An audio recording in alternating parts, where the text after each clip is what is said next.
The most recent headline that seems to be getting everyone's attention is the one stating that Goldman Sachs is predicting that 4 US cities will suffer a 2008-like crash in their home values. And Phoenix was one of the 4, along with San Jose, San Diego, and Austin, Texas. The firm wrote an internal letter to its clients earlier this month that predicts that these 4 US cities will suffer catastrophic dips. Drawing comparison to the 2008 housing crash, they are saying they expect home prices to drop in value by 25% in this year alone, stating that these declines would be similar to the Great Recession that we saw in 2008, where home prices fell across the US by 27%. Goldman Sachs expects home values to continue to decline through the whole year of 2023, with continued skyrocketing interest rates and declining home prices. With what the second half of 2022 felt like, I know everyone in the market was bracing themselves for the other shoe to fall. There has been continued talk about inflation,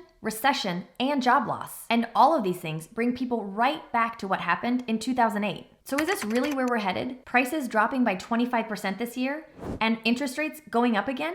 Okay, so first I want to take a look at their comparison between home price drops now versus 2008. So in 2008, in the Phoenix market, we saw our prices decline by about 60% peak to trough. So for them to say that our prices are going to decline by 25%, the likes of the 2008 housing crash, is just inaccurate. During the years around 2008, I remember being out with my clients and almost everything on the market was either a short sale or foreclosure. When I would go into tax records to get a little more information, the number of gavel icons across that map was overwhelming. Homes were being sold for 50% less of their list price. And agents were not shy about letting everyone know lenders wanted these homes sold and sold quickly. Bring all offers. This was the norm in all of the listing descriptions. Now, we don't have the distressed sellers, unless you consider the iBuyers, which are in a completely separate category all to themselves. But our regular resale sellers, they are not distressed. Now, this does not mean that home prices have not come down, because they have. Our market began seeing prices shift back in May and June of 2022.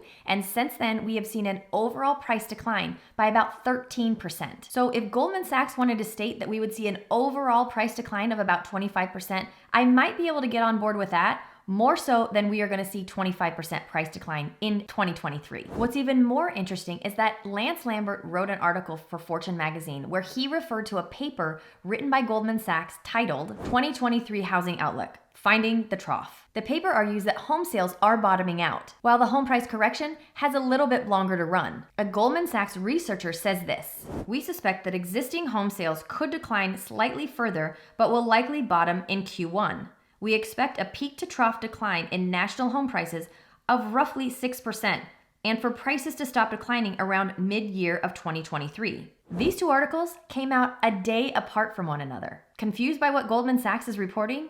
So am I. After the January we've had, I believe that just about every analyst is changing their predictions for what 2023 is going to look like.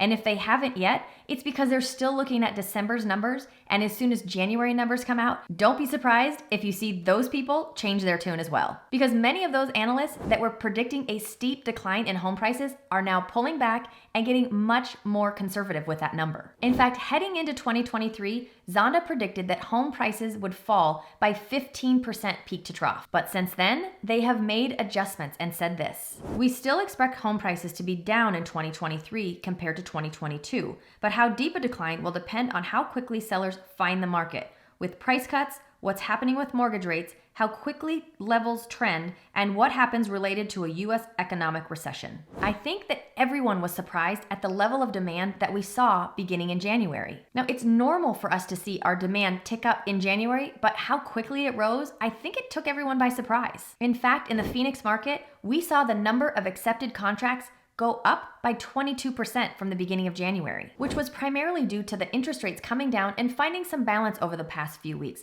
giving buyers much more confidence to enter back into the market. This, coupled with rates being closer to 6 than 7, not to mention that 13% price decline that we have had in our home prices since we started to see the market shift. The interest rate piece of the letter that Goldman Sachs sent to their clients just doesn't seem to make sense. Now, our interest rates did jump from 3% to 7% in less than a year, but the huge spike happened between the second quarter and the fourth quarter of 2022. And since then, the interest rates have been coming down. And with the inflation rate falling, even at a slow pace, we will not likely see our interest rates go back to where they were. And buyers seem to have gotten more comfortable with the 6% interest rate. Some buyers have even been able to get their interest rate into the 5s, either doing a rate buy down or using an adjustable rate mortgage. The housing market in the Phoenix area will likely see their demand continue to stay pretty consistent and maybe even tick up a little bit as we enter into our spring selling season, especially if inflation and interest rates continue to decrease. Some homes will get multiple offers while other homes will be crickets. Within the Phoenix area, home prices differ depending upon the area you live in, the city, the neighborhood, and sometimes even the sub-neighborhood.